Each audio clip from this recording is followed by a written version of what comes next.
My grandkids came for summer. My 7-year-old granddaughter refused to eat. She whispered, "I hate it here. Mom said you are a poor loser." My heart broke. I hugged her and secretly called my driver. 3 hours, 4 Bentleys blocked my daughter-in-law's driveway. I stepped out and said 5 words that made her went pale.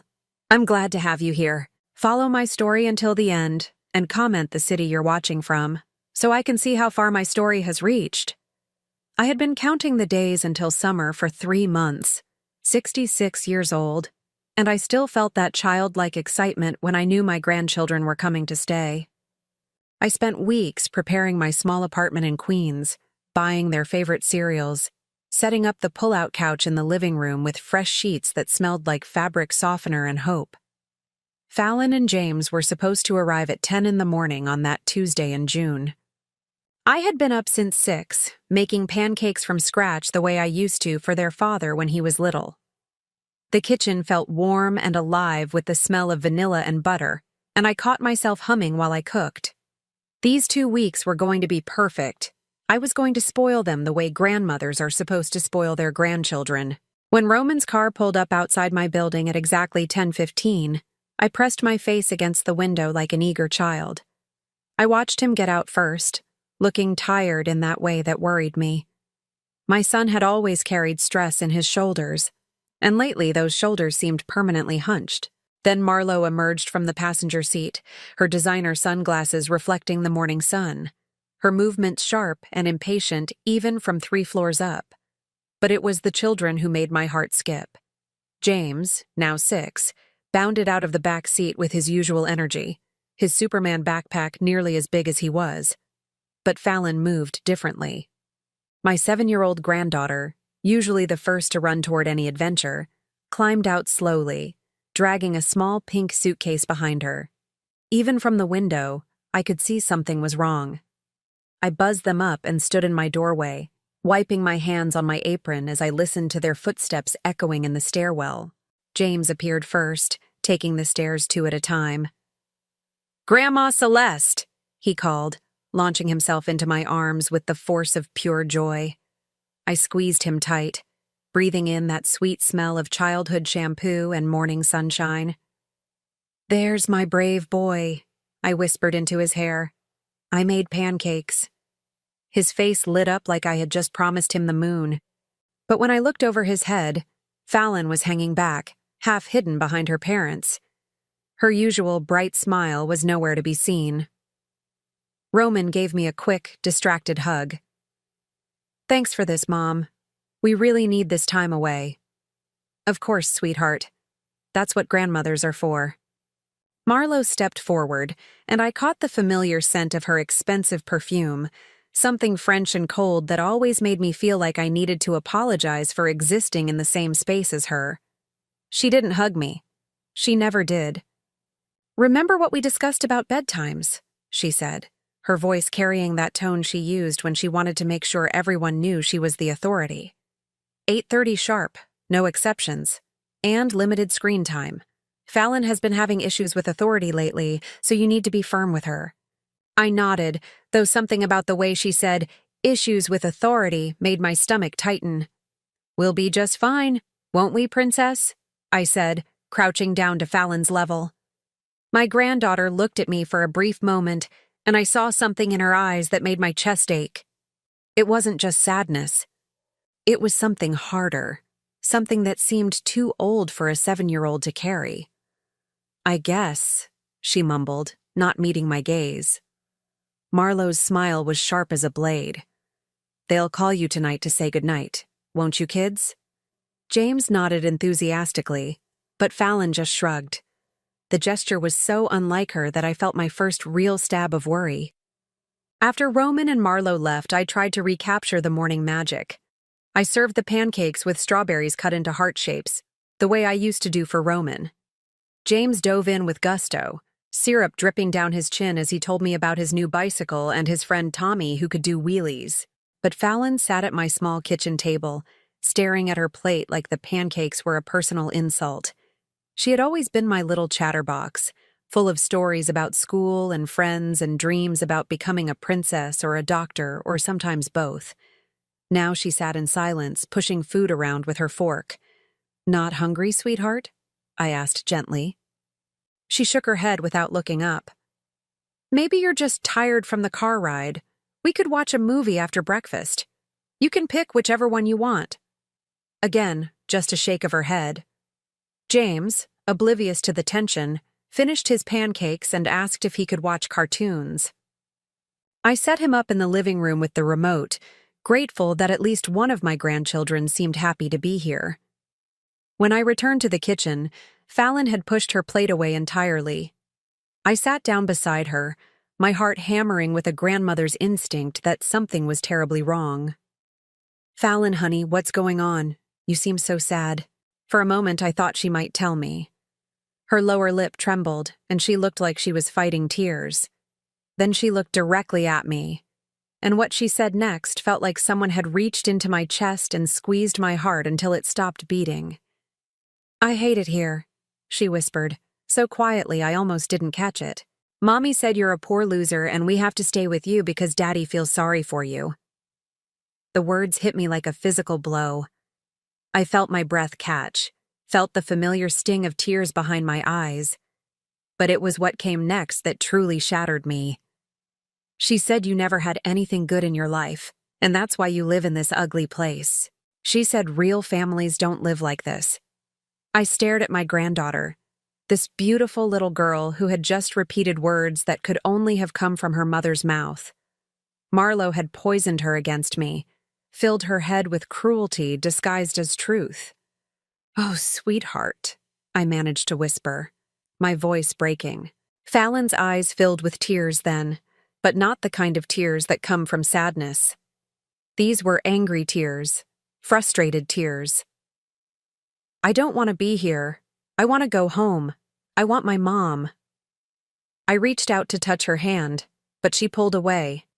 The rejection cut deeper than her words had. "Fallon, I know this place isn't fancy like your house, but Mommy said you're jealous of her because she's pretty and has nice things and you don't." The words tumbled out of her in a rush, like she had been holding them in for so long that they burst free. "She said you try to make Daddy feel guilty about you because you're old and alone and nobody else loves you." Each word was a knife twisting in my chest. I had to grip the edge of the table to steady myself. This wasn't just cruelty. This was systematic destruction of a relationship, and my 7-year-old granddaughter was the weapon. But what broke me completely was seeing the confusion in Fallon's eyes. She was repeating these horrible things, but part of her knew they were wrong. Part of her was fighting against the poison her mother had fed her, and the conflict was tearing her apart. "I'm sorry, Grandma," she whispered suddenly, and started to cry. Real tears now, the kind that come from a child's pure heart. "I don't want to say mean things to you, but Mommy said if I was nice to you, it would hurt her feelings. She said you're trying to steal me and James away from her." And there it was, the truth behind the cruelty. Marlowe hadn't just been content to exclude me from their lives. She had turned my own grandchildren into soldiers in a war I didn't even know we were fighting. I pulled Fallon into my arms then, despite her initial resistance. I held her while she sobbed against my shoulder, her small body shaking with the weight of emotions too big for her to understand. "It's okay, baby girl," I whispered into her hair. "None of this is your fault. You don't have to choose between loving your mommy and loving me. There's enough love in the world for everyone." But even as I comforted her, my mind was racing. This couldn't continue. I had spent 34 years since my husband's death protecting my family, sacrificing for them, putting their needs before my own. I had worked double shifts as a night nurse to put Roman through medical school. I had stayed quiet when Marlowe gradually pushed me out of family gatherings. I had accepted their neglect because I thought it was temporary, that eventually they would see how much I loved them. But this was different. This was using innocent children as weapons. This was emotional abuse, and I wasn't going to stand for it anymore. Still holding Fallon, I reached for my phone with my free hand. I scrolled through my contacts until I found the number I needed. the number I had hoped I would never have to use. "Hello, Margaret?" I said quietly when my lawyer answered. "It's Celeste Montgomery. I think it's time we had that conversation about the trust." I hung up and held my granddaughter tighter. Marlo thought she was dealing with a poor, powerless old woman who would accept whatever scraps of affection she was thrown. She had no idea who she was really fighting, but she was about to find out. The phone call to Margaret had been brief, coded in the careful language we had developed over the years. "Prepare the Montgomery documents," was all I had to say. She understood immediately. After 28 years as my attorney, she knew exactly what that meant. I hung up and looked around my small apartment with new eyes. The faded wallpaper with tiny roses that I had never bothered to replace. The mismatched furniture I had collected from thrift stores and garage sales. The kitchen table that wobbled slightly because one leg was shorter than the others. For 34 years, this had been my choice. Not because I couldn't afford better, but because I wanted my son to learn that happiness didn't come from material things. Now, watching Fallon curl up on my old couch with James, both of them finally napping after our emotionally exhausting morning, I wondered if my sacrifice had been worth it. I had given up everything to teach Roman values that Marlo had systematically destroyed. I made myself a cup of tea and sat in my armchair, the one Richard had loved to read in when we were young and stupidly in love. The memories came flooding back, as they always did when I let my guard down. Richard Montgomery had been everything my parents warned me against. Too old, they said. Too rich, they worried. Too different from our simple family that ran a small bakery in Brooklyn. But when he walked into our shop on that rainy afternoon in 1979, looking for a birthday cake for his secretary, I felt my world shift on its axis.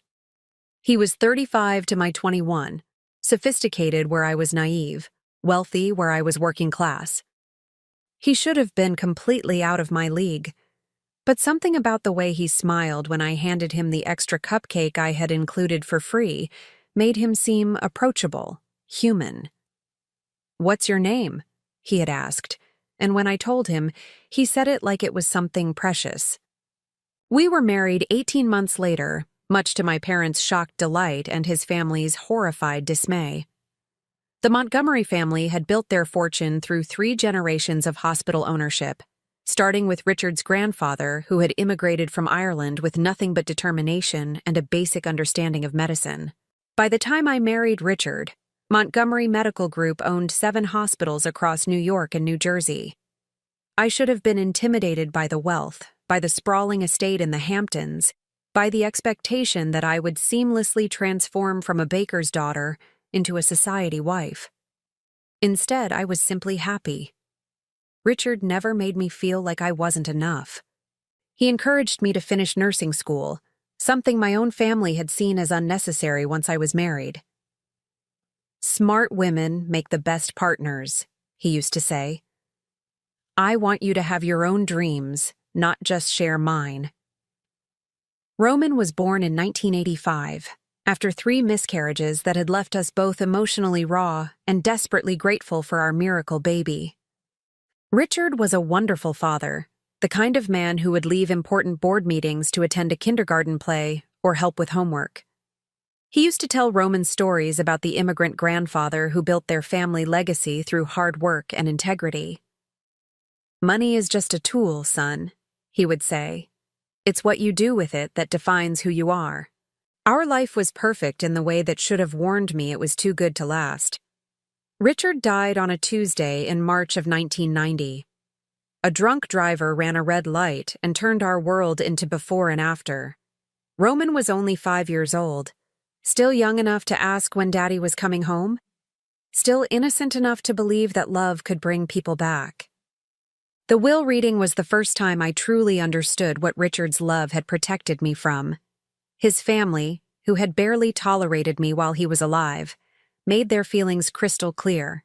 His brother Charles, who was supposed to take over the medical group, stood in that mahogany-paneled law office and delivered what he clearly thought was a death sentence. Of course, Celeste will need to give up any claim to active participation in Montgomery Medical, he said, not even looking at me. A woman with her background couldn't possibly understand the complexities of running a medical empire. What Charles didn't know was that Richard had spent our 10 years of marriage teaching me exactly how to understand those complexities. I had sat in on board meetings, reviewed financial reports, learned the names and needs of every employee in our hospitals. Richard had been preparing me to be his partner in everything, not just his wife. But I was 28 years old, widowed with a 5-year-old child, and facing a family that saw me as nothing more than an obstacle to their inheritance. The lawyer, old Mr. Fitzpatrick, read Richard's will with the solemnity it deserved. To my complete shock, Richard had left me everything, not just a widow's portion, but complete control of Montgomery Medical Group, the estate, all the investments, everything. Charles turned purple. Richard's mother actually gasped and had to be fanned with a magazine. But the will was ironclad, and Richard had been very specific about his reasoning. To my beloved wife Celeste, the document read in Richard's careful handwriting, who taught me that true wealth lies not in what we accumulate, but in what we give. She will know how to honor our family legacy while never forgetting where real value comes from. I could have taken control then. I could have stepped into the role of wealthy widow, raised Roman in the luxury his father had intended. But sitting in that law office, looking at the faces of people who saw me as an unworthy interloper, I made a decision that would shape the next 34 years of our lives. I signed the paperwork that put the medical group in trust, with professional managers handling day-to-day operations. I sold the estate and most of the obvious trappings of wealth. I took Roman back to Brooklyn, to a modest apartment 3 blocks from the bakery where his father had first found me, and I went to work as a night shift nurse. "Why are we living here, Mommy?" 5-year-old Roman had asked on our first night in our new home. "Why can't we live in our big house anymore?"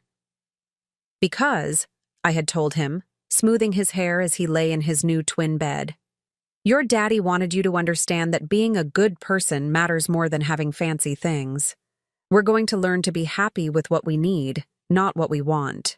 Roman had nodded with the solemn acceptance of a child who trusted his mother to make sense of a world that had suddenly lost its anchor. I worked night shifts at Brooklyn General so I could be home during the day while Roman was at school. I did homework with him at our wobbly kitchen table and took him to free events in the park on weekends. When he asked for expensive toys, I taught him to save his allowance and appreciate the value of earning what he wanted. When his classmates bragged about their family's vacations, I took him on adventures through New York's museums and libraries. The irony wasn't lost on me. While I was teaching my son that money didn't buy happiness, the trust fund I had established was growing exponentially. The hospitals I owned but never claimed were expanding, acquiring new facilities, becoming one of the most successful medical groups on the East Coast. Every year, Margaret would present me with reports showing increasing profits, and every year, I would tell her to reinvest everything and keep growing the fund for Roman's future. "Mrs. Montgomery," she had said during one of our annual meetings when Roman was in high school, "you realize you could live like a queen on just the interest from these investments?" "I don't want to be a queen, Margaret," I had replied. "I want to be a mother." Roman graduated from high school with a full academic scholarship to Columbia, something that filled me with pride but also worry. I had raised him to value education and hard work, but sending him to an elite university meant exposing him to a world of privilege I had deliberately shielded him from. Still, he thrived. He studied hard, made good friends, and called me every Sunday to tell me about his classes and his dreams of becoming a doctor like his father had been. He never asked where the money for medical school was coming from when his scholarships ran out, and I never told him. I simply arranged for anonymous benefactors to handle his expenses, letting him believe he was earning his way through merit and luck. It was at Columbia where he met Marlo. I knew something was different the first time Roman brought her home during his 3rd year of medical school. She was beautiful, certainly, with that polished perfection that money could buy from childhood. But it wasn't her appearance that worried me. It was the way she looked around our modest apartment, the careful way she smiled when I served dinner on my mismatched plates. "So you're a nurse," she had said, making conversation over my homemade lasagna. "That must be fulfilling." The pause before fulfilling told me everything I needed to know about what she really thought. Roman was oblivious, completely smitten with this sophisticated woman who seemed to find him fascinating. I watched him transform around her, becoming more conscious of his secondhand clothes, more apologetic about our simple lifestyle. He started making excuses for why she couldn't visit, suggesting they meet at restaurants instead of coming home for dinner. "Mom," he had said one evening after she left, "maybe it's time you thought about moving somewhere. Nicer? You've been in this place for so long. Don't you want something better?" The question broke my heart because I could hear Marlowe's voice in it. After years of teaching him that contentment came from within, my son was suddenly ashamed of the home where we had been happy together. "I like it here," I had said simply. "It has good memories." But I could see in his eyes that my answer wasn't what he had hoped for. They married in 2017, a lavish wedding that Marlowe's parents paid for and planned without much input from me. I was invited, of course, but I felt like a guest at my own son's wedding, carefully seated at a back table with distant relatives I had never met. Marlowe looked like a princess in her $1,000 dress, and Roman looked happy in the way that young men do when they believe they've won the ultimate prize. During the reception, I watched them dance to some popular song I didn't recognize, and I tried to convince myself that this was what I had wanted for him all along. Success, love, a bright future. But late that night, alone in my hotel room, I had called Margaret. "The boy doesn't know about the trust, does he?" she had asked. "No, and I want to keep it that way for now. Marlowe married the son of a nurse, not the heir to a medical fortune. Let's see what kind of woman she really is before we complicate things." Margaret had been quiet for a moment. "Celeste, he's going to find out eventually. When something happens to you, when the trust transfers to him. Then we'll cross that bridge when we come to it. For now, I want to watch and wait." It hadn't taken long to see what kind of woman Marlowe really was. Within months of the wedding, my invitations to family dinners became sporadic. Phone calls with Roman grew shorter and less frequent. When I did see them, Marlowe would make subtle comments about my clothes, my apartment, my simple lifestyle that needed to be tolerated rather than respected. The grandchildren had been my last hope for maintaining a connection to the family I had sacrificed everything to protect. When James was born, I was relegated to brief supervised visits. By the time Fallon came along, Marlowe had perfected the art of making me feel like an unwelcome obligation rather than a beloved grandmother. Now, sitting in my armchair 34 years after Richard's death, watching my grandchildren sleep peacefully on my old couch, I finally admitted to myself what I had been refusing to see. My sacrifice hadn't protected Roman from the corrupting influence of wealth. It had simply made him vulnerable to a different kind of corruption. Marlowe hadn't fallen in love with the man I had raised. She had fallen in love with her idea of what she could make him become. And in trying to transform him into someone worthy of her standards, she was systematically destroying everything I had taught him about real value. But there was one thing Marlowe didn't know, one card I had been holding for 34 years. Tomorrow, when she came to collect the children, she was going to meet the real Celeste Montgomery. Not the poor nurse who lived in a tiny apartment and was grateful for scraps of attention from her son's family.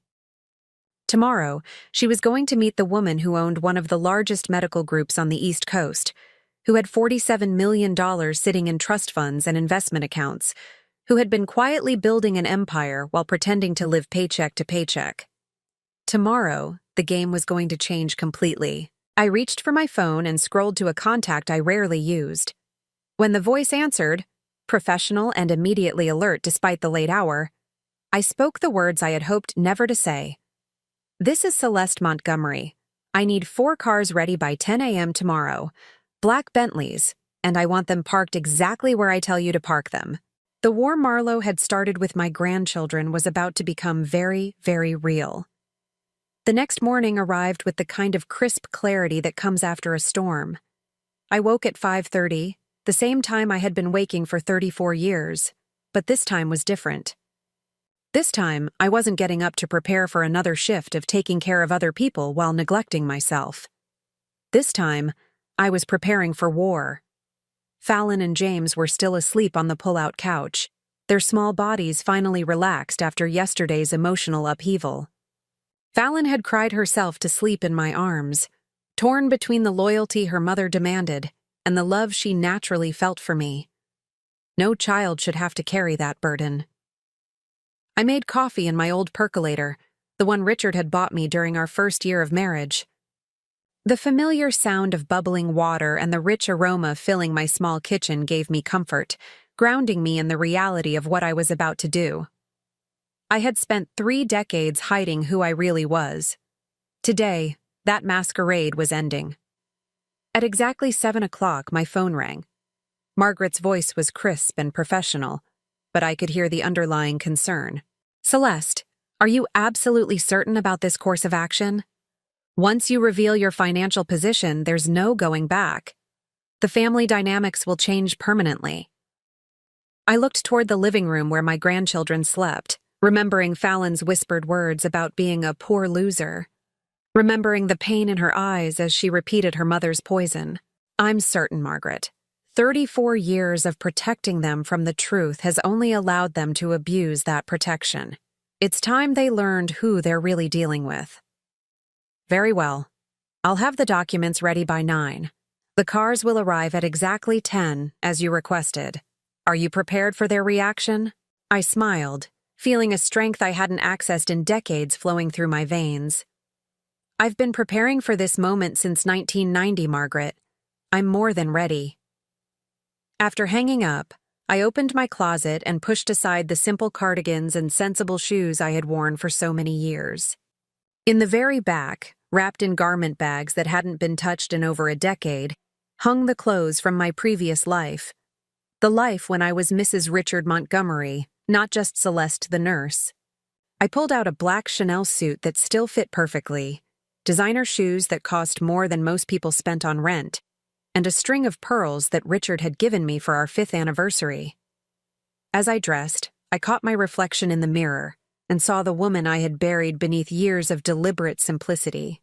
The woman who had once commanded boardrooms and charity galas, who had held her own among New York's elite. The transformation was more than physical. As I pinned my hair into the elegant chignon I used to wear, as I applied makeup with the skill I had learned from the best cosmetologists money could buy, I felt my confidence returning like muscle memory. This was who I really was. This was the woman Marlowe had underestimated so completely. Fallon woke first, rubbing her eyes and looking around my apartment with the confusion that comes from sleeping in an unfamiliar place. When she saw me, her mouth fell open. "Grandma? You look different." I knelt down to her level, smoothing her tangled hair with gentle fingers. "Sometimes, sweetheart, people have to dress up for important meetings. Today is one of those days." James stirred awake and gasped when he saw me. "Wow, Grandma, you look like a movie star." Despite everything, I laughed. "Thank you, baby. Now, let's get you both dressed and fed. Your parents are coming to pick you up soon, and I have something very important to discuss with your mother." As I helped them get ready, my phone buzzed with updates from Margaret. The cars were being detailed and would arrive precisely on schedule. The documents were prepared and loaded into her briefcase. The stage was set for the performance of a lifetime. At 9:45, I positioned myself at the window overlooking the street. The children were clean, fed, and playing quietly with some toys I kept for their visits. I had explained that Mommy and Daddy would be here soon, but I hadn't prepared them for what they were about to witness. At exactly 10 o'clock, 4 black Bentleys turned onto my quiet street in perfect formation. The sight was striking even from 3 floors up, expensive cars that belonged in Manhattan's financial district, not in front of a modest apartment building in Queens. Neighbors began coming out of their buildings, drawn by the unusual spectacle. The first car stopped directly in front of my building. The second pulled up behind it. The third and fourth positioned themselves across the street, creating an unmistakable display of wealth and power. The drivers remained in their vehicles, waiting with the professional patience that only comes with expensive training. Margaret emerged from the lead car, her silver hair perfectly styled, wearing a navy suit that probably cost more than most people made in a month. She carried herself with the authority of someone who had spent 40 years representing New York's wealthiest families. Behind her, two other women emerged from the second car, my financial advisor and my estate manager, both impeccably dressed and carrying briefcases. The message was clear and unmistakable. Celeste Montgomery was not just a poor nurse living paycheck to paycheck. She was a woman with serious resources and serious representation. "James, Fallon," I said calmly, "come stand with me at the window. Your parents will be here any moment."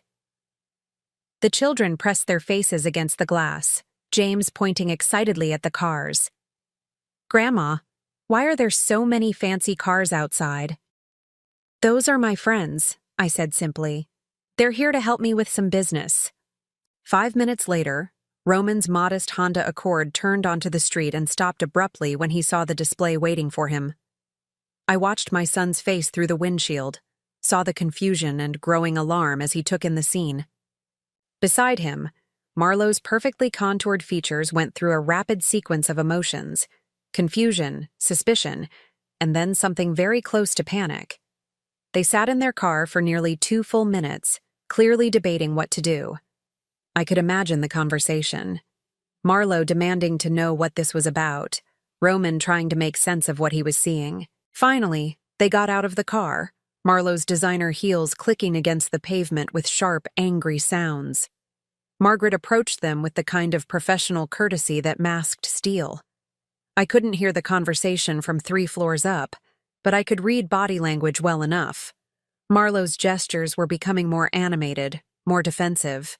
Roman looked confused and increasingly worried. Margaret remained perfectly calm, undoubtedly explaining that Mrs. Montgomery was waiting upstairs and would be happy to clarify everything. When the knock came at my door, I took a deep breath and smoothed my skirt.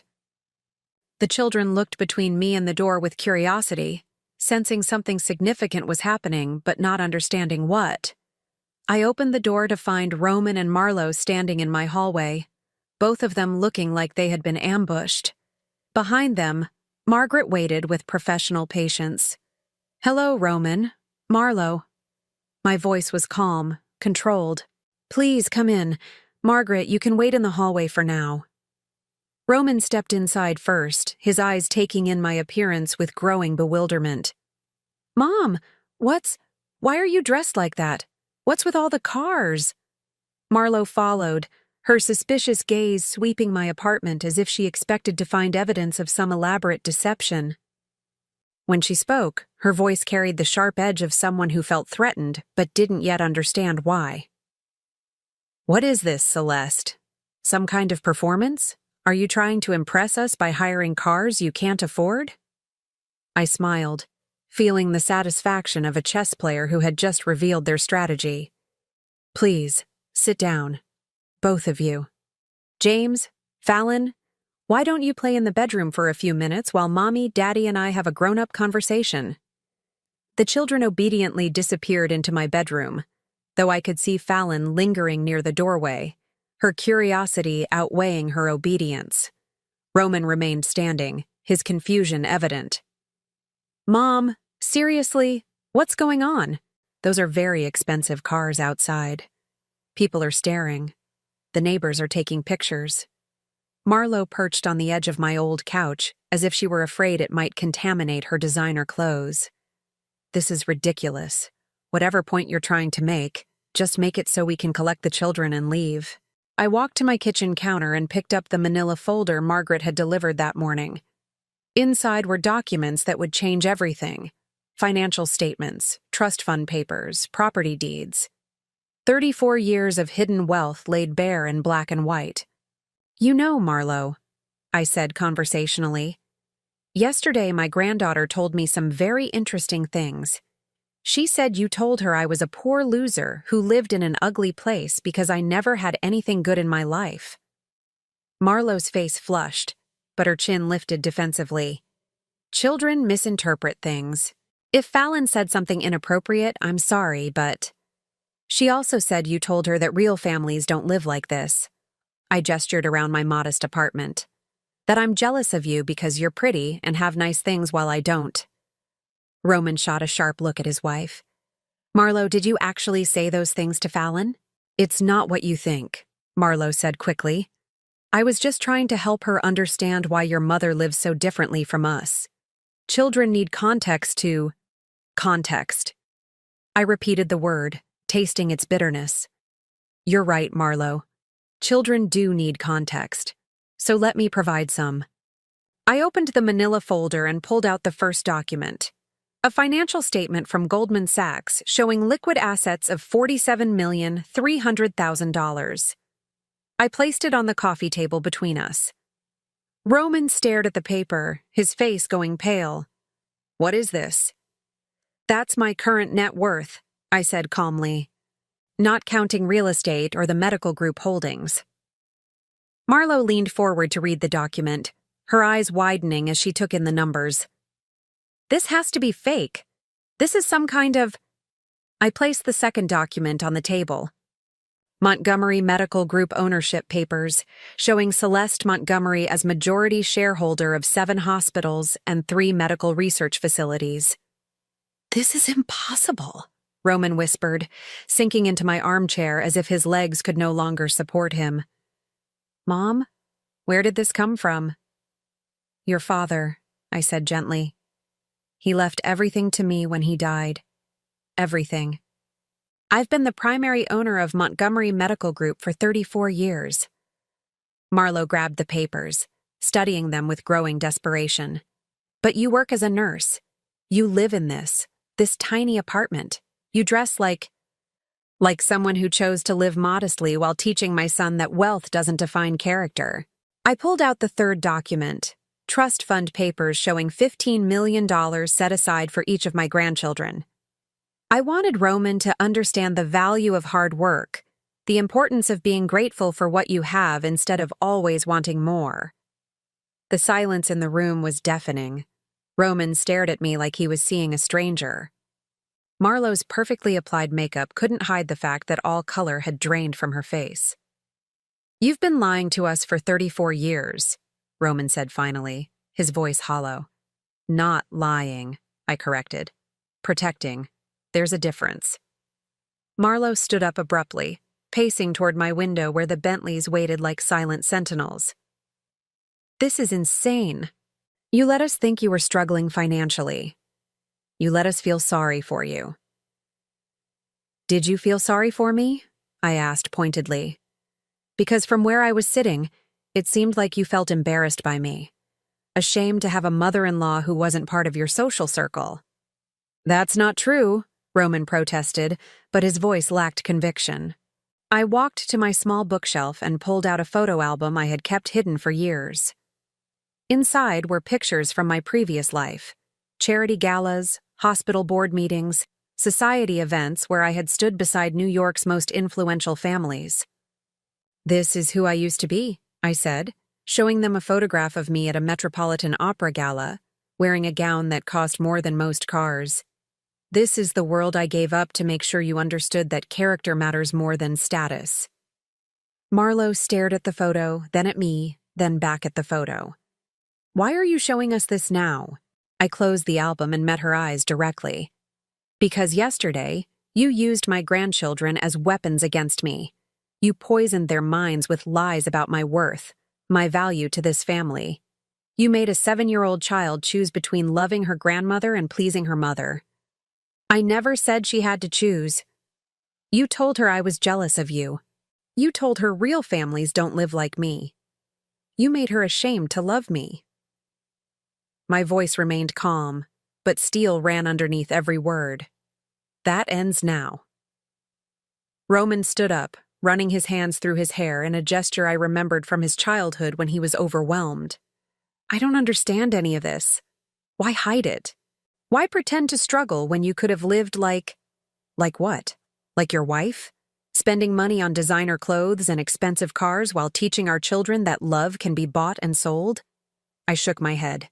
I chose to live simply because I wanted you to become a good man, not just a rich one. Marlo was still staring at the financial documents, her mind clearly racing through the implications. When she looked up, I saw something new in her eyes. Not just shock, but calculation. The student loans, she said suddenly. Roman's medical school loans. They were paid off by an anonymous benefactor. I smiled. Not so anonymous. You've been supporting us financially without telling us, Roman said slowly, understanding beginning to dawn. The things that seemed like coincidences, the opportunities that came out of nowhere. I made sure you had what you needed while believing you were earning it yourself. I picked up the documents from the coffee table, straightening them with deliberate care. I wanted you to have pride in your accomplishments. And now? Marlo asked, her voice barely above a whisper. I looked toward my bedroom, where I could hear Fallon and James playing quietly, their innocent laughter a sharp contrast to the heavy tension in the living room. Now, I said, we're going to discuss new arrangements. Because I will not allow my grandchildren to be turned against me by someone who has spent years underestimating exactly who she was dealing with. The war was no longer hidden. The pieces were on the board, and everyone could see exactly what kind of game we were really playing. The silence that followed my revelation stretched like a taut wire ready to snap. Roman stood frozen beside my armchair, staring at the financial documents as if they might disappear if he blinked. Marlo had moved to the window, her back rigid as she watched the 4 Bentleys lined up like an army waiting for orders. From my bedroom came the sound of Fallon singing softly to herself, the same lullaby I used to sing to Roman when he was small. The innocence of that sound in the midst of this confrontation made my chest tighten with protective fury. I need to understand something, Roman said finally, his voice strained. You've been watching me struggle through residency, watching me worry about money, about providing for my family, and all this time you could have... Could have what? I interrupted gently. Robbed you of the satisfaction of earning your success? Could have turned you into someone who expected wealth instead of working for it? Marlo spun around from the window, her composure finally cracking. You let me think you were a burden. You let me believe you needed our charity, our tolerance. Do you have any idea how that makes me look now? How it makes you look. I raised an eyebrow. Marlo, this isn't about your image. This is about the fact that you've spent years poisoning my grandchildren against me because you thought I was beneath your standards. That's not true, she protested, but her voice lacked conviction. I walked to my purse and pulled out a small recording device, one of those modern gadgets Margaret had suggested I start using to document conversations. Would you like to hear what Fallon told me yesterday? Word for word? Marlo's face went white. Roman looked between us with growing alarm. You recorded our daughter? Marlo's voice was shrill now, the careful control she always maintained finally slipping. I recorded my granddaughter repeating the lies you taught her about me. I pressed play, and Fallon's innocent 7-year-old voice filled the room. Mommy said you're a poor loser and we have to stay with you because Daddy feels sorry for you. She said you never had anything good in your life, and that's why you live in this ugly place. She said real families don't live like this. The recording continued, each cruel word delivered in my granddaughter's sweet voice. Each phrase obviously rehearsed and repeated from conversations she shouldn't have been part of. Roman sank back into the armchair as if the weight of what he was hearing had physically pushed him down. Marlo, please tell me you didn't actually say these things to our children. I was trying to help them understand. Understand what? Roman's voice was rising now, anger replacing confusion. That their grandmother is somehow less worthy of their love because she doesn't live in a mansion? Marlo looked trapped, her usual confidence abandoning her. You don't understand the pressure I'm under. My friends, my family. They judge me for having a mother-in-law who... Who what? I asked quietly. Who worked night shifts to put her son through medical school? Who sacrificed everything to teach him values? Who chose substance over surface? Who embarrasses me? Marlo said suddenly, the truth finally spilling out. There, I said it. You embarrass me, Celeste. When my friends meet you, when they see where you live, how you dress, they wonder what kind of family Roman comes from. They wonder what that says about me. The honesty was brutal, but at least it was honest. Roman stared at his wife as if seeing her clearly for the first time. So, you decided to solve your embarrassment by turning our children against their grandmother, he said slowly. I was protecting them from confusion. They couldn't understand why their grandmother lived so differently from everyone else they knew. I was giving them a framework to understand. You were teaching them to be ashamed of love that doesn't come with a price tag, I said firmly. You were teaching them that a person's worth is measured by their possessions. I walked to my bedroom door and called softly, Fallon, James, could you come here for a moment? The children emerged, Fallon immediately sensing the tension in the room. She moved closer to me instinctively, while James looked between his parents with the confusion of a 6-year-old who knew something was wrong, but couldn't identify what. Fallon, I said gently, kneeling to her level. Yesterday you told me some things that hurt my feelings. Do you remember what you said? She nodded, her eyes filling with tears. I'm sorry, Grandma. Mommy said if I was nice to you, it would hurt her feelings because you were trying to steal me and James away from her. Roman's head snapped toward Marlo. You told our daughter that? It wasn't like that, Marlo protested weakly. I took Fallon's small hands in mine. Sweetheart, I want you to understand something very important. Your mommy and I both love you very much. Sometimes grown-ups make mistakes when they're worried about things that aren't really important. Your mommy was worried that I didn't have fancy things like she does, and she thought that made me less special. But you do have fancy things, James piped up, pointing toward the window. Those cars outside are really fancy. I smiled at him. You're right, they are. But do you know what makes those cars special? It's not that they're expensive. It's that they're taking me to see the hospitals where your grandfather used to help sick people get better. That's what makes them important. Fallon looked confused. Grandpa had hospitals? Your grandfather built hospitals to help people, I explained.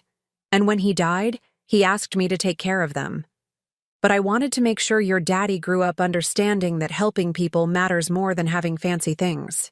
Roman was watching this exchange with something close to awe. Mom, you've been running Montgomery Medical Group this whole time? Not running, exactly. I have very good people who handle the day-to-day operations. But yes, I've been the owner for 34 years. I stood up, still holding Fallon's hand. Every year, the hospitals help thousands of people get better. That's what your grandfather would have wanted. Why didn't you tell us? Roman asked, genuine pain in his voice. Because I wanted you to become a doctor because you cared about helping people, not because you wanted to inherit a medical empire. I looked at Marlo, who was still standing by the window, her face a mask of stunned disbelief.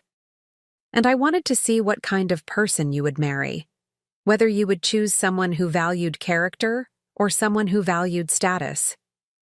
The implication hung in the air like smoke. Marlo understood perfectly what I was saying. So, this is all some kind of test? She asked, her voice tight with anger. You've been judging me for years while pretending to be someone you're not? I haven't been pretending to be anyone, I replied calmly. I've been choosing to live simply while you've been choosing to judge me for it. There's a difference. Margaret appeared in my doorway, having waited patiently in the hallway during this family confrontation. Mrs. Montgomery, if I may interrupt, we have the additional documents you requested. She handed me another folder, this one containing papers I had hoped never to use. Trust fund documents with very specific conditions, legal guardianship papers, and custody arrangements that I had put in place years ago as insurance against exactly this situation. What are those? Roman asked, eyeing the new papers with growing concern. Protections, I said simply. Legal protections for my grandchildren's welfare and their relationships with their family members. Marlo stepped away from the window, alarm replacing her earlier shock. What kind of protections? I opened the folder and pulled out the first document. A trust fund has been established for each child, as I mentioned. $15 million each to be accessed when they turn 25. However, there are conditions. What conditions? Roman asked, though he sounded like he already dreaded the answer. The children must maintain a relationship with all their family members, including their paternal grandmother. Any attempt to alienate them from family members through manipulation or coercion will result in the immediate suspension of trust fund access. Marlo's mouth fell open. You can't be serious. I'm completely serious. Furthermore, any parent found to be engaging in parental alienation, which includes teaching children to disrespect or fear family members without justifiable cause, will forfeit their own access to any Montgomery family resources. What Montgomery family resources? Roman asked, confusion replacing anger. I pulled out another document. Your student loans weren't paid by an anonymous benefactor, Roman. They were paid by Montgomery Medical Group as an employee benefit. Your residency program? It's partially funded by Montgomery Medical Group grants. The down payment for your house? That came from a Montgomery Family Foundation loan with very favorable terms. The color drained from Roman's face as the full scope of my involvement in his life became clear. Everything? My entire career has been supported by the medical group your father built, which I've been expanding and improving for 34 years. But Roman, you earned your position. You earned your medical degree through your own intelligence and hard work. I simply made sure you had the opportunities to succeed. Marlo was frantically reading through the documents, her breathing becoming rapid and shallow. This says that continued support is conditional on family harmony and respect for all family members. That's correct. You're blackmailing us, she said accusingly. I'm protecting my grandchildren from being used as weapons in a war they don't understand. I walked to where Fallon and James were standing, still holding hands and watching the adults with wide, worried eyes. I'm ensuring that they grow up knowing they're loved by their entire family, not just the parts that someone else approves of. Roman stood up slowly, running his hands through his hair again. Mom, this is overwhelming. I don't know how to process all of this. You don't have to process it all at once, I said gently. What you need to understand is that nothing has changed except your awareness of the situation. I'm still the same person who raised you, who loves you, who wants the best for your children. The only difference is that now you know I have the resources to ensure their well-being and their right to love their grandmother without fear of retribution. Marlo was still reading the legal documents, her face growing paler with each page. These papers give you legal standing to sue for grandparents' rights if we interfere with your relationship with the children. I hope it never comes to that, I said honestly. But yes, if necessary, I will use every legal resource at my disposal to protect my grandchildren from emotional manipulation. The room fell silent again, everyone processing the magnitude of what had been revealed. Outside, the four Bentleys waited patiently, their presence a constant reminder that this was no longer a family dispute between equals. Finally, Fallon tugged on my hand. Grandma, does this mean you're not a poor loser? I smiled down at her, my heart breaking a little at the innocence of the question. No, sweetheart. I'm not poor, and I'm definitely not a loser.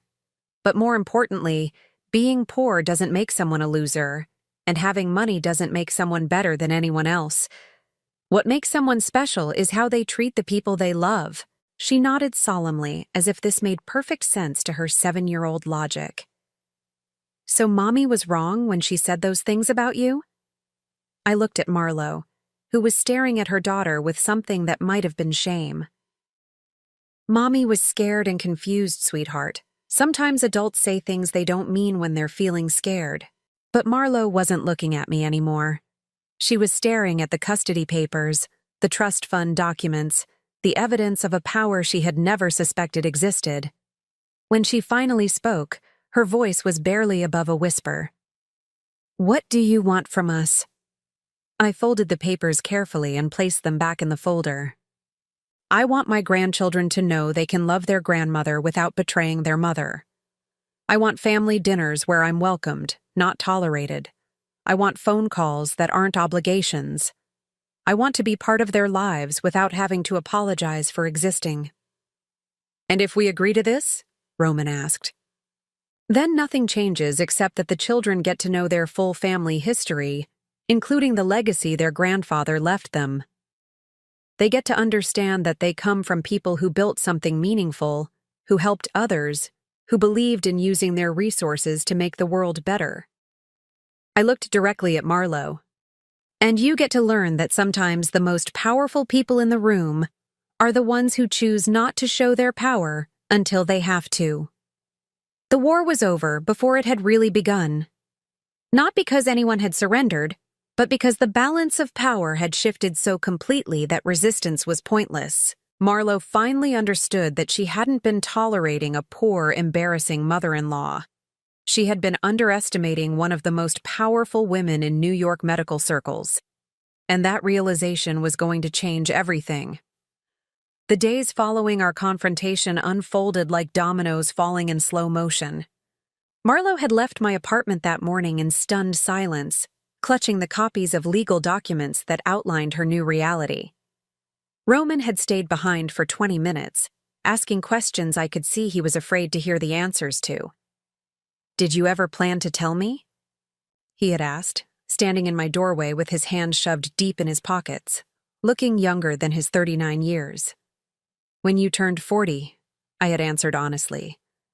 I wanted you to establish yourself first, to know your own worth before you knew your inheritance." He had nodded slowly, understanding the wisdom even as it hurt. "And if something happened to you before then?" "Margaret has instructions. Everything would have transferred to you immediately, along with a letter explaining everything." I had touched his cheek the way I used to when he was small. "I never intended to take the truth to my grave, Roman. I just wanted to choose the right time." But Marlo had taken that choice away from both of us. 3 days later, I was in my kitchen making tea when my phone rang. It was Roman, his voice tight with an emotion I couldn't quite identify. "Mom, I need to tell you something. About Marlo. About what she's been doing." I set down my teacup, suddenly alert. "What do you mean?" "I went through her things. Her computer, her phone records. After what happened at your apartment, I couldn't stop thinking about the recordings you played, about the things she said to Fallon." He paused, and I heard him take a shaky breath. "It's worse than we thought." "How much worse?" "She's been documenting everything about you for months. Your routines, your apartment, your finances, or what she thought your finances were. She had a whole file on her laptop labeled Celeste Investigation." My blood went cold. "What kind of documentation?" "Photos of your building, your mailbox, your car. She hired a private investigator 6 months ago to look into your background. She was trying to find proof that you were hiding assets or lying about your income." The irony was staggering. Marlo had been looking for evidence of deception and had completely missed the $47 million elephant in the room. "There's more," Roman continued, his voice getting tighter. "I found email chains between her and her mother, her sister. They've been planning ways to limit your access to the kids. They were talking about having you declared mentally incompetent." I gripped the phone harder. "On what grounds?" "Your age, your financial irresponsibility, your inappropriate attachment to the children. They were building a case to prove you weren't fit to be around Fallon and James unsupervised." The betrayal cut deeper than I had expected, not just from Marlo, but from people who had never even met me, who had been willing to destroy an elderly woman's relationship with her grandchildren based on lies and prejudice. "Roman, there's something you need to understand. The private investigator she hired? His name is David Chen, and he works for a firm that specializes in asset recovery and fraud investigation. How do you know that? Because Margaret has been monitoring any inquiries into my background for years. It's standard protocol for someone with my level of assets. We know exactly what Mr. Chen found, and more importantly, what he reported back to your wife. Silence stretched between us. Finally, Roman spoke, his voice hollow. What did he find? Nothing. Because I've never hidden my assets illegally, and my financial arrangements are completely transparent to anyone with the proper legal access. I paused, letting this sink in. But the fact that she hired him tells us exactly what her intentions were. She was looking for ammunition to use against you. Worse than that, she was looking for evidence of fraud so she could have me investigated by the authorities. She wanted me arrested, Roman. The sharp intake of breath on the other end of the line told me he hadn't considered this possibility. The emails to her family weren't just gossip, I continued. They were building a legal strategy to remove me from your lives permanently. If she had found what she was looking for, I would have been facing criminal charges. But she didn't find anything. No, but she didn't stop looking. According to Margaret's sources, she contacted 3 different law firms in the past 2 months, asking about elder abuse cases and financial exploitation. She was shopping for lawyers who would help her build a case against me. I heard Roman sink into a chair, the sound of defeat clear even through the phone. I married a monster. You married someone who felt threatened by something she didn't understand. Unfortunately, instead of trying to understand it, she decided to destroy it. What happens now?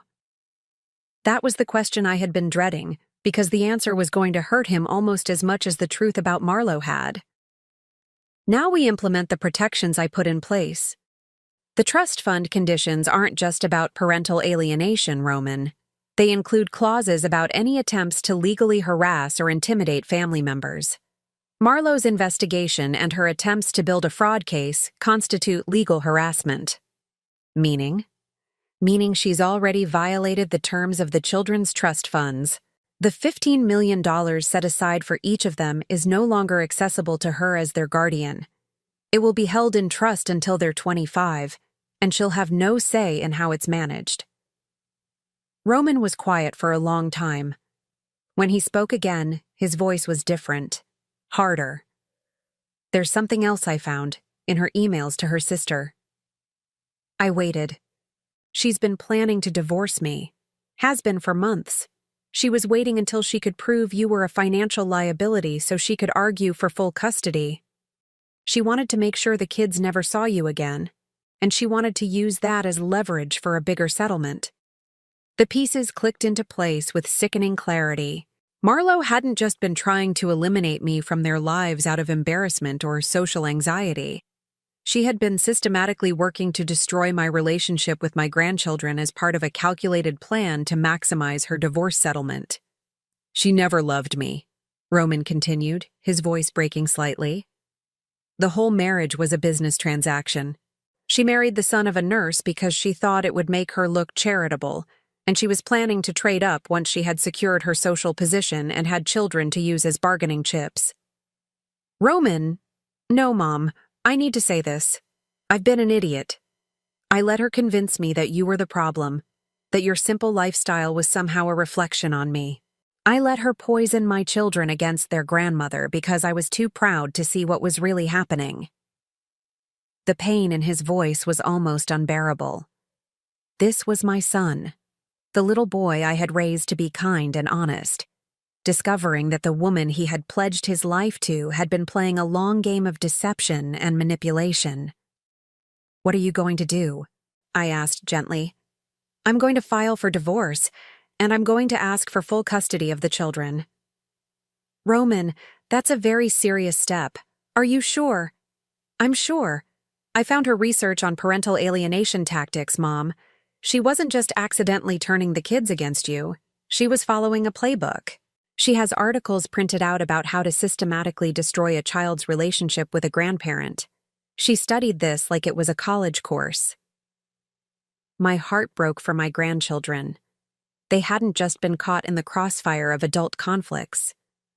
They had been deliberately targeted in a campaign of emotional manipulation designed to serve their mother's financial interests. "I have copies of everything," Roman continued. "The emails, the investigation reports, the legal consultations. Margaret will want to see all of it." "Yes, she will. But Roman, I want you to think carefully about what comes next. Once you start divorce proceedings against someone like Marlo, someone who has been planning and calculating for this long, it's going to get very ugly very quickly. Let it get ugly. She used my children as weapons against their grandmother. She was willing to have you arrested on false charges to get what she wanted. I don't care how ugly it gets."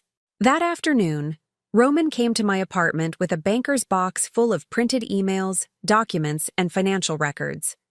Margaret arrived an hour later, and the three of us spent the evening going through evidence of a conspiracy that was breathtaking in its scope and cruelty.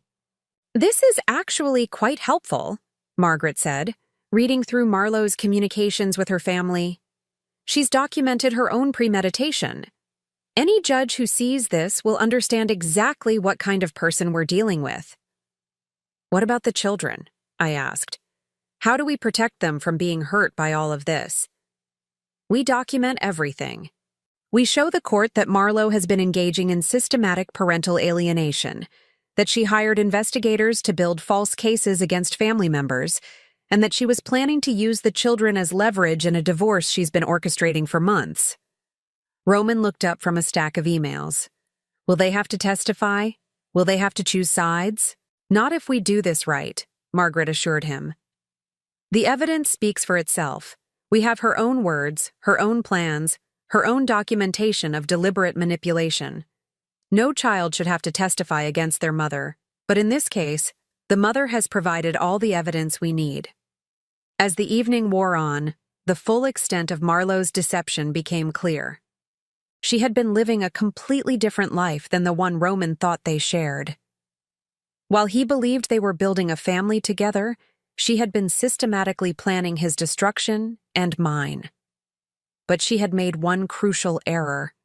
She had underestimated exactly who she was trying to destroy. The woman she thought was a powerless nurse was actually someone with resources she couldn't have imagined, legal protection she couldn't have anticipated, and documentation of her own crimes that she never knew was being collected. "There's one more thing," Margaret said as she packed up the documents. "The private investigator she hired? He's been reporting her activities to us for 3 months. Professional courtesy between investigators. When someone starts digging into a client of ours, we like to know what they're looking for." Roman stared at her. "You've been watching her watch us?" "Standard protection protocol. We knew she was building a case. We knew what kind of case, and we knew it would fail. But we documented everything she did, every law firm she contacted, every false allegation she tried to substantiate. So she never had a chance. She never had a chance the moment she decided to use children as weapons against their family," I said firmly. "Some lines should never be crossed."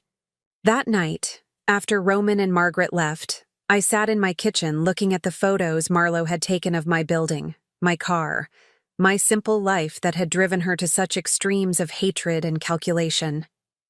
Tomorrow, the real battle would begin. But tonight, I felt something I hadn't felt in years. I felt powerful, not because of my money or my legal team or my hidden empire. I felt powerful because I had finally stopped hiding who I was to protect people who didn't deserve protection. Marlo had spent months documenting evidence to use against me. She never suspected that every move she made was being documented to use against her. The student had become the teacher, and the lesson was about to be very expensive. 1 year later, I stood in the kitchen of my new home, not the mansion I could have bought, but a comfortable house in a quiet neighborhood with a yard big enough for swing sets and birthday parties. The morning sun streamed through windows that looked out over a garden where Fallon and James were playing with their new puppy, a golden retriever they had named Grandpa in honor of the man they were finally learning about. The divorce had been swift and decisive. Faced with evidence of her own documented conspiracy, Marlowe had accepted a settlement that gave Roman primary custody with supervised visitation for her. She had moved back to her parents' house in Connecticut, her designer lifestyle funded now by alimony rather than the Montgomery fortune she had tried so desperately to claim. "Grandma Celeste, can you come outside?" Fallon called through the screen door. "Grandpa the dog wants to meet the new flowers you planted." I smiled, wiping my hands on a dish towel.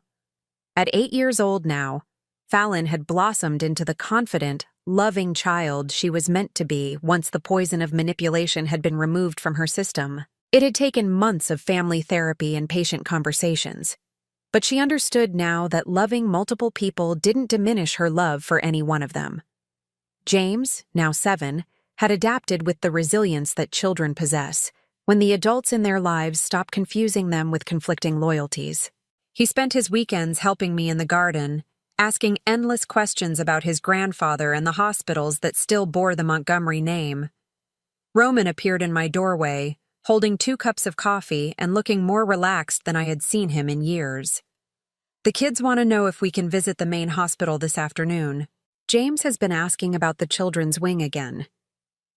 "Of course," I said, accepting the coffee gratefully. "Margaret called this morning. The new pediatric research facility is ready for the dedication ceremony next month. I thought the children might like to see their grandfather's name on the building." We had decided together that it was time for Fallon and James to understand their full heritage. Not the money, they were still too young for that burden, but the legacy of service, the family tradition of using resources to help others. They knew that their great-grandfather had built hospitals to help sick children, and that their grandmother continued that work. "Any word from Marlowe this week?" I asked, though I already knew the answer from Roman's expression. "She canceled her visitation again, 3rd time this month." He shook his head, but there was more sadness than anger in his voice now. "Her lawyer says she's struggling to adjust to the new family dynamic." What that really meant was that Marlowe couldn't handle being in a room with children who no longer saw her as the ultimate authority, who had learned to think for themselves about the relationships in their lives. The supervised visits had been uncomfortable for everyone, with Marlowe trying to reassert control that no longer existed, and the children politely but firmly maintaining the boundaries they had learned to set. "She'll come around," I said, though I wasn't entirely sure I believed it. "Being a mother is the most important thing she has left. Eventually, she'll realize that being part of their lives is more valuable than controlling their lives." Roman looked out the window at his children, who were now teaching the puppy to sit. "Do you think I'm naive for still hoping she can change?" "I think you're a good father for wanting your children to have a relationship with their mother, even after everything she did. That speaks well of your character, not your naivety." It was true. Despite the evidence of Marlowe's manipulation, despite the months of legal battles and emotional chaos, Roman had never tried to turn the children against their mother. He had explained, in age-appropriate terms, that sometimes adults make mistakes when they're scared or confused, and that families sometimes need time to learn better ways to love each other. The front door opened, and Margaret walked in carrying her familiar briefcase and wearing an expression that I had learned meant good news. "The Patterson Medical Group acquisition is complete," she announced, settling into a chair at my kitchen table. "Montgomery Medical Group now owns 12 hospitals across 3 states, and we're officially the largest private medical group in the Northeast." "That's wonderful," I said, and meant it. And every expansion meant more resources for research, more beds for patients, more jobs for people who shared our commitment to healing. "There's something else," Margaret continued, opening her briefcase. "The board meeting yesterday approved the new family foundation structure. Roman, when you're ready to take over operational control, everything will be in place for a seamless transition." Roman looked up from his coffee, still not entirely comfortable with discussions of his future inheritance. "I still think 40 is too young to take over something that significant." "Your father was 38 when he inherited from his father," I reminded him. "And you've had the advantage of medical training and actual experience in hospitals. You understand the mission in a way that goes beyond business." It was true. Roman's years as a resident and now as an attending physician had given him insights into healthcare that most medical group owners never developed. He understood patient care from the ground up, knew what doctors and nurses needed to do their jobs effectively, could speak with authority about the kind of facilities that actually serve their communities. The children's trust funds have been restructured as well, Margaret added, addressing me. Per your instructions, they're now tied to the foundation. When they reach 25, they'll inherit not just money, but stewardship responsibilities. This had been my idea, inspired by watching Fallon and James develop their own sense of empathy and justice. Rather than simply giving them wealth, I wanted to give them purpose. Their trust funds would provide financial security, but accessing them would require active participation in the family foundation's mission of healthcare and community service. What kind of responsibilities? Roman asked. They'll serve on the foundation board, help determine funding priorities, and participate in direct service projects. The money comes with the expectation that they'll use it to continue what their great-grandfather started. Roman smiled, understanding the wisdom in this approach. So they'll inherit the obligation to help others, not just the means to help themselves. Exactly. Though they'll have complete freedom to choose how they fulfill that obligation. They might become doctors like you, or researchers, or administrators, or advocates. The important thing is that they understand wealth as a tool for service, not an end in itself. Through the window, we watched Fallon patiently teaching James how to brush the puppy's fur while explaining something to him in the serious way that 8-year-olds explain important things to 7-year-olds. They were good children, kind children, and I felt confident that they would grow into adults who understood the difference between having resources and being entitled to them. There's one more thing, Margaret said, pulling out a final document. The custody modification you requested has been approved. You're now listed as a legal guardian with full rights in case of emergency. Roman's decision, but it makes it official. This meant more to me than any financial milestone ever could. After all the years of being gradually pushed to the margins of my family's life, I was now legally recognized as an essential part of my grandchildren's support system. If anything happened to Roman, I wouldn't have to fight for access to Fallon and James. I would simply step into my role as their primary caregiver. Thank you, I said to Roman, meaning it more deeply than those simple words could convey. Thank you, he replied, for never giving up on us, even when we gave up on you, for protecting us in ways we didn't even know we needed protection, for teaching me that real strength sometimes looks like weakness to people who don't know what they're looking at. Later that afternoon, we drove to Montgomery Presbyterian Hospital, the flagship facility of our medical group. As we walked through the lobby, I watched Fallon and James take in the bustling activity. Doctors consulting with patients, families reuniting with loved ones, the constant movement of people dedicated to healing. This is where Daddy works sometimes, I explained as we rode the elevator to the administrative floor. And this is where your great-grandfather used to work every day. Did he wear a white coat like Daddy? James asked. Sometimes. But more often he wore regular clothes because he spent a lot of time talking to people about how to make the hospital better for patients. We arrived at the boardroom where a portrait of Richard hung alongside the other founding members of what had become Montgomery Medical Group. The children stood before his picture, studying the face of the grandfather they had never met, but whose legacy they were inheriting. He looks like Daddy, Fallon observed. He does, and he would have loved you both very much. He believed that families should take care of each other and use their blessings to take care of other people too. As we drove home, the children chattering in the back seat about everything they had seen, I felt the deep satisfaction of a plan that had finally come to fruition. Not the plan to hide my wealth, that had been about protection. The real plan, the one I had been working toward for 34 years, was to raise a family that understood that love and responsibility were inseparable. Roman had learned that lesson through hardship, through discovering that the people who claim to love you might have ulterior motives. The children were learning it through abundance, through understanding that having much means owing much to the world around you. That evening, after dinner and homework and the elaborate bedtime ritual that involved reading 3 stories and checking for monsters under the bed, I sat in my living room with Roman while the children slept peacefully upstairs. "Do you ever regret it?" he asked. "All those years of living simply when you could have lived." "Well, like this?" He gestured around the comfortable but modest home I had chosen.